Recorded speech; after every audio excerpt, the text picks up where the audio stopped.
Oh, what was AJ Styles' reaction this week to Shinsuke almost kneeing him in the face last week? Did Daniel Bryan and Shane McMahon have anything else to say to KO and Sami Zayn before their epic match at WrestleMania? All this and more, Calling Spots with Bryan Kelly. Let's do it.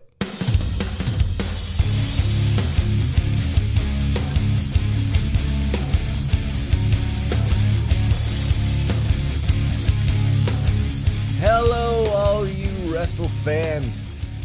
Welcome to Calling Spots with Bryan Kelly. That's me, Bryan Kelly. And what an amazing week of wrestling we have coming up. What a great couple of days we've had already. Raw came to us last night from Atlanta and was awesome. We got some good matches and some great storyline going forward into WrestleMania. And tonight we had SmackDown from Nashville, Tennessee. April 3rd, 2018. Let's do it. So Daniel Bryan comes out first and he introduces Shane. I'm reading my notes off my computer if you see me looking away.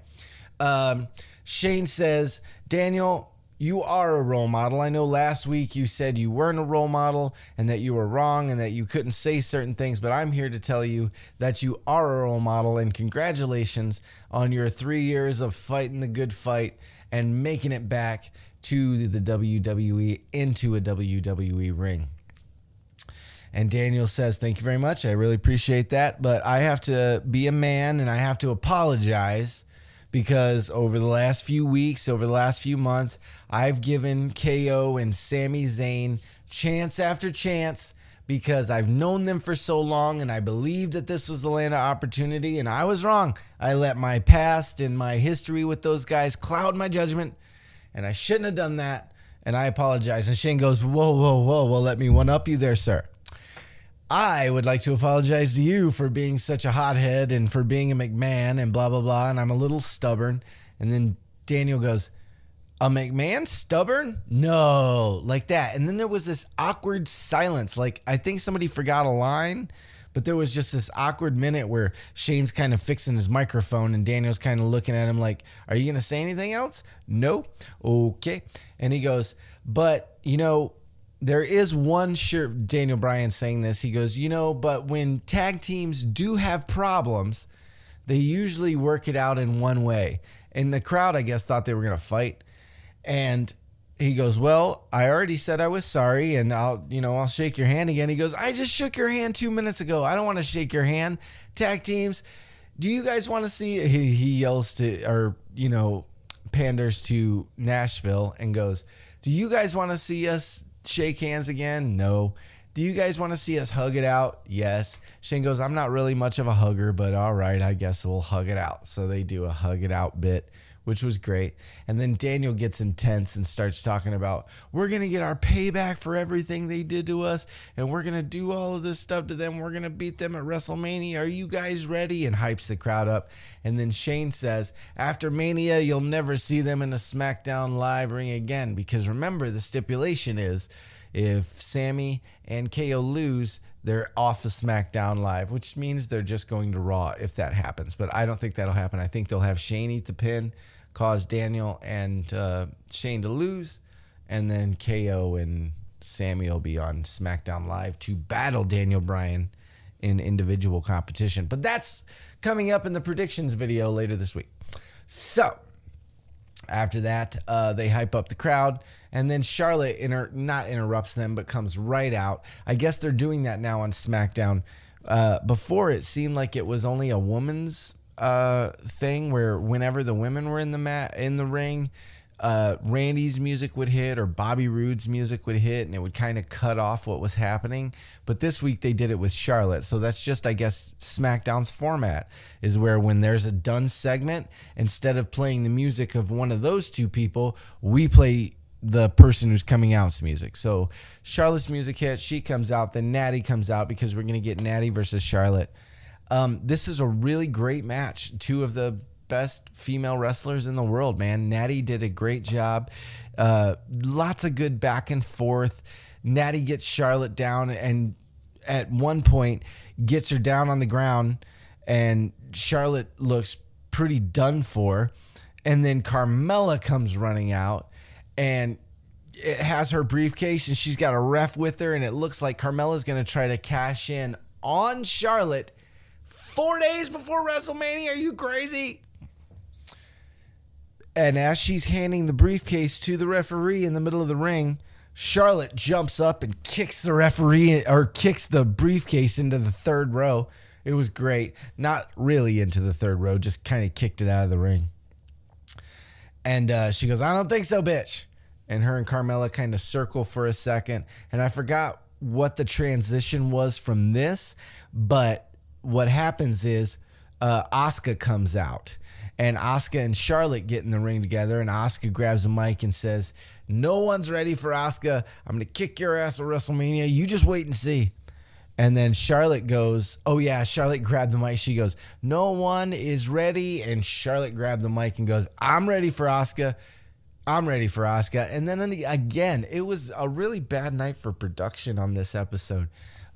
Because there was another like really long 30-second pause.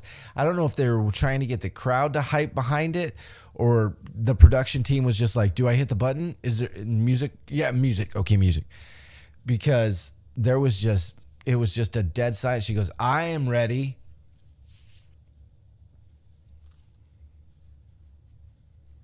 Okay, cool. Thank you.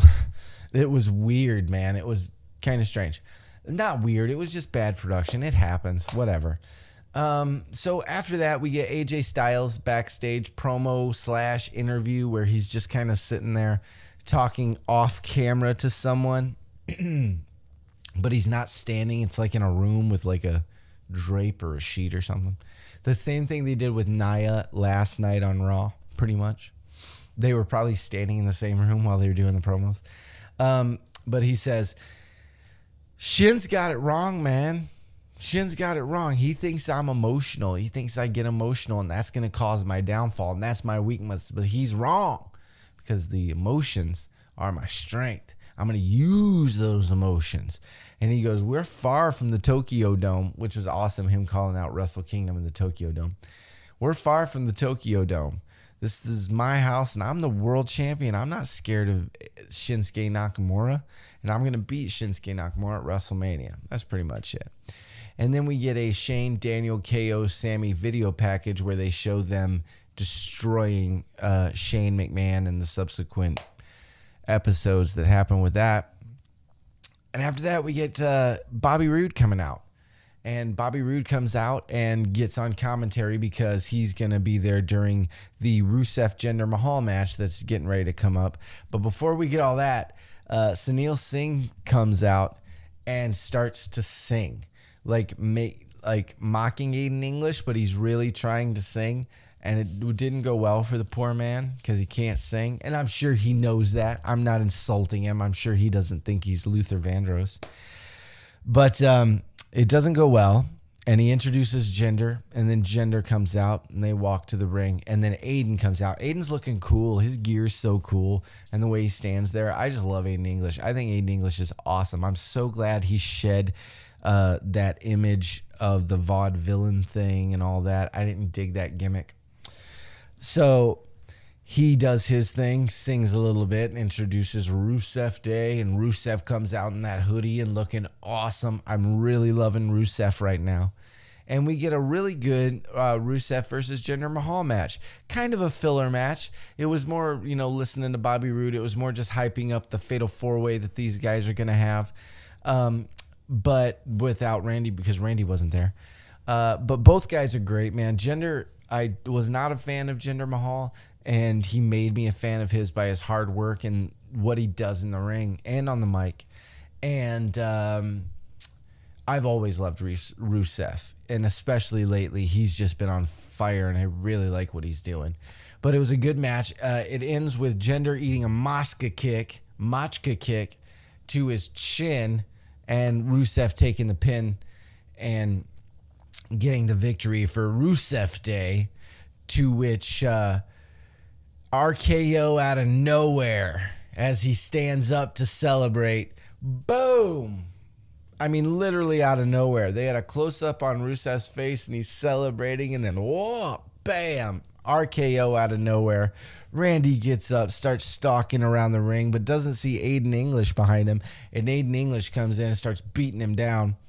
And then Aiden English, while Randy's on the ground, goes up and climbs up to the top top rope or the middle rope, and is standing there like going, come on, stand up because I want to give you this cool move from the ropes. And Bobby Roode sneaks up behind Aiden English and waits for Randy to get up and then pushes Aiden English into Randy Orton, and Randy RKOs him off of the rope. It was fucking beautiful. I loved it. And then they just kind of celebrate and look at each other like, yeah, WrestleMania. Yeah, what are we going to do? You're going to take my title? I don't think you're going to. Yeah, Bobby slowly hands Randy back his title and then kind of tugs it for a second and then smiles. It's like, yeah, just wait till Sunday. I'm going to take that title. I don't think he's going to, but more in the predictions video later. So after that, we get Shinsuke Nakamura doing a similar interview to what AJ was just doing in the back, in the same, setting. And he says, AJ thinks I'm playing games, and he's right. I am playing games, but this game I take very, very seriously. He says, when AJ makes a mistake because he becomes too emotional, that's when he's going to make a mistake, and I'm going to strike, and I'm going to become WWE champion with a knee to the face. Bam! So, good little interview, but they don't need to hype this match anymore. It's already, you're not going to make people want to see this match more. It's going to be unbelievable. So after that, we get a New Day Usos Bludgeon Brothers WrestleMania is free for new subscribers commercial/promo. Backstage, and the New Day is like going, who? What? It's free. It's free. The WrestleMania is free to new subscribers. And Big E's he pulls a pancake out of his pocket thinking it's his phone. And then he pulls a bag of Bootios out of his back pocket thinking it's his phone. And then he finally pulls out his phone. Then he pulls out a tablet out of his shorts. And then pulls a iPad or a laptop out of Kofi's pants. Because they're explaining that you can watch WrestleMania and the WrestleMania Network, or WWE Network, on all of these devices. So that's what that is. And then the Usos walk up and go, yeah, WrestleMania is free. It doesn't cost nothing to see us defend our titles. And we're going to beat you guys at WrestleMania. And then the Bludgeon Brothers come up behind them and they kind of back up. And then Luke Harper takes his big mallet and acts like he's smashing the camera. And then the camera goes out of focus and goes away. So, yeah, I get it, dude. WrestleMania is free. They're trying to get as many subscribers as they can. This is their biggest month for subscribers, just like January is New Japan's biggest month for subscribers. I fucking get it, man. Use those guys. Try to get as many people on that network as you can. More eyes on WrestleMania is always great for wrestling. So I totally get it. It was just a little cheesy. After that, we get Baron Corbin. We see Baron in the midst of walking to the ring because we're going to have an 8-man tag match. Whew, man. I'm telling you, this 8-man tag match was filler. They should have just filled the ring up with baby oil because it felt like an old Divas match. It's Breezango, Ty Dillinger, and Zack Ryder on one side, and Ziggles, Dolph Ziggler, Mojo Rawley,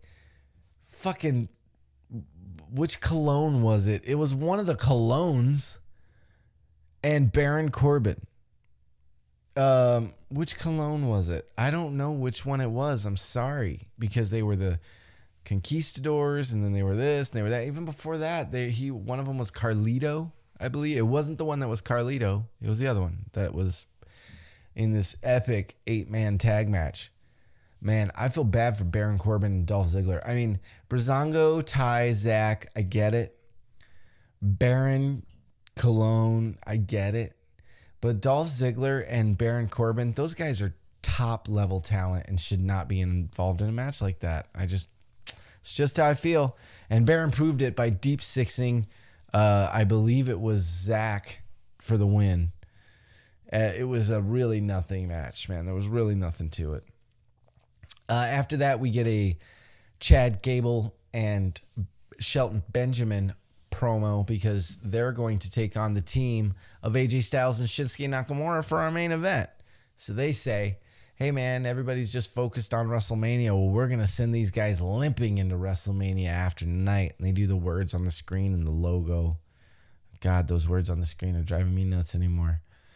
And after that, we cut over to the commentary table where KO and Sammy jump over the guardrail and stand up on the commentators table and start railing against Daniel Bryan and Shane, saying, oh, we heard your little moment and everything. And guess what was it that he said? You fight for your dreams and your dreams will fight for you. Well, guess what, Daniel? This is Sammy talking, by the way.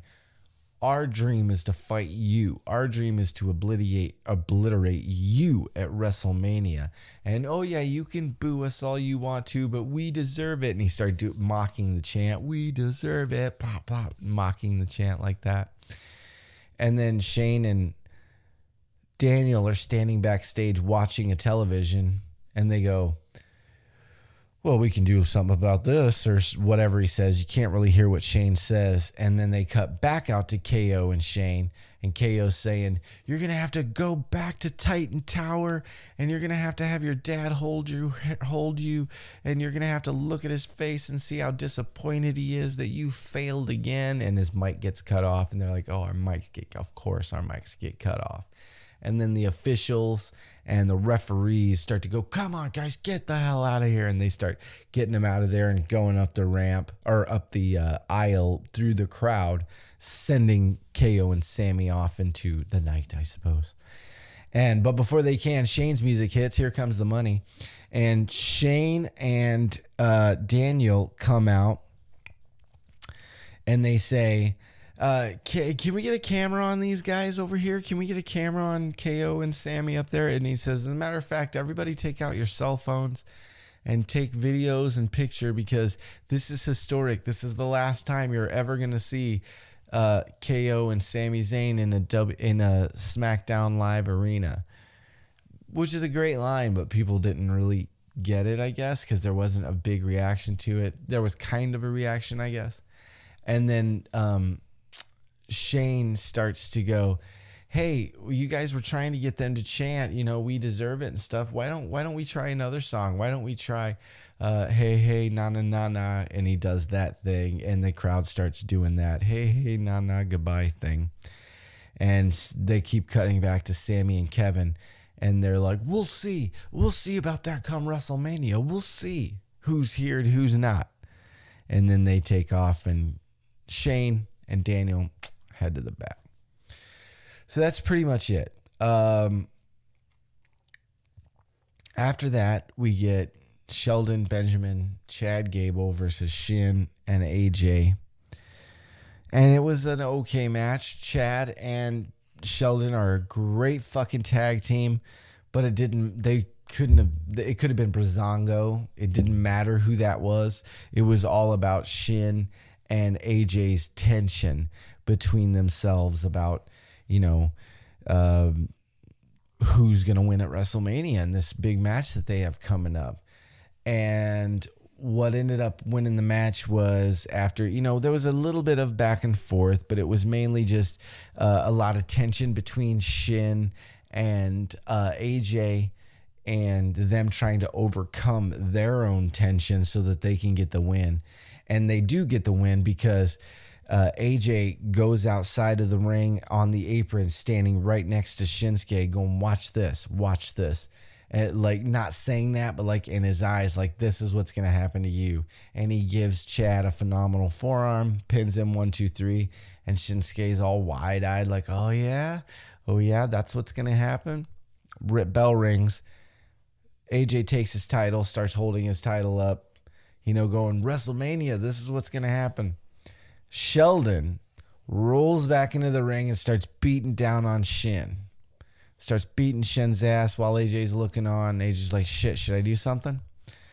But Shin gets the upper hand and takes care of Sheldon Benjamin. And as he's kind of coming to and turning around, AJ comes off of the fucking top rope. Phenomenal forearm, cocked back, and then stops himself right in front of him.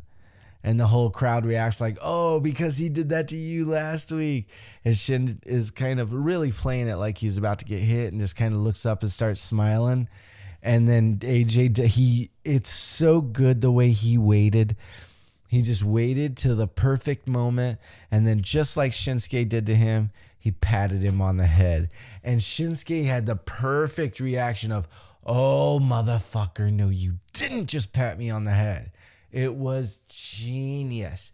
And he gets up and is a little mad, and AJ grabs his title, rolls out of the rings like, yeah, now I'm in your head. Now I'm in your head like you've been in my head for the last few weeks.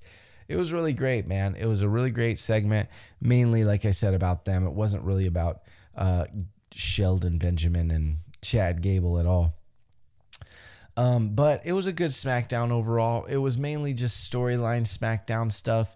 The Natty Charlotte match was good, but it didn't need to be there really. It was more of a vehicle to get Asuka to come out so that they could have a face-off. AJ and Nakamura's match was more about them having a face-off. The Gender Rusev match was a little bit more story because they are going to be wrestling each other come Sunday with the RKO. I'm surprised we didn't have New Day and the Usos in the arena doing a promo in the ring a week before WrestleMania. Two of your best talkers, two of your best teams. How do you not have those guys on the show hyping their match? I don't understand it. But overall, it was a good good SmackDown. I enjoyed it. Sorry, this is coming out late. I've been trapped in a Far Cry 5 world lately. And, I only have like 7 subscribers at this point. Anyway, so it doesn't matter. But I thank all of you that are watching, all 12 of you that watch this. Thank you so much. I appreciate it. If you want to get with me on social media, you can do so in the description below. Or you can get a hold of me on, it's just Calling Spots Pod on Twitter and just on Twitter, and Calling Spots Podcast on Facebook and Instagram and Gmail if you want to do that. So give us a like, a share, and subscribe, and I will see you guys tomorrow for the NXT 205 live review, and then Friday is going to be the prediction video for the Ring of Honor Super Card of Honor show that's coming up Saturday, and the NXT TakeOver New Orleans that's coming up Saturday too. I'm going to put since Ring of Honor decided, hey, we're going to put on a show the same exact time as NXT, I figure I'm going to put my prediction videos together. I'm going to have NXT playing on my big television on Saturday, and on my iPad down here on small, I'll have the Ring of Honor pay-per-view muted.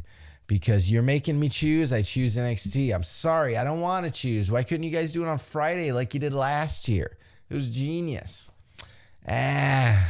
Anyways, thank you very much. This has been Calling Spots with Bryan Kelly. Sorry if I'm a little low energy today. It's just the way it is. I love you guys, and I love pro wrestling. There's nothing wrong with being a pro wrestling mark. Let's just be positive about it, okay? I'll see you guys tomorrow. Take it easy.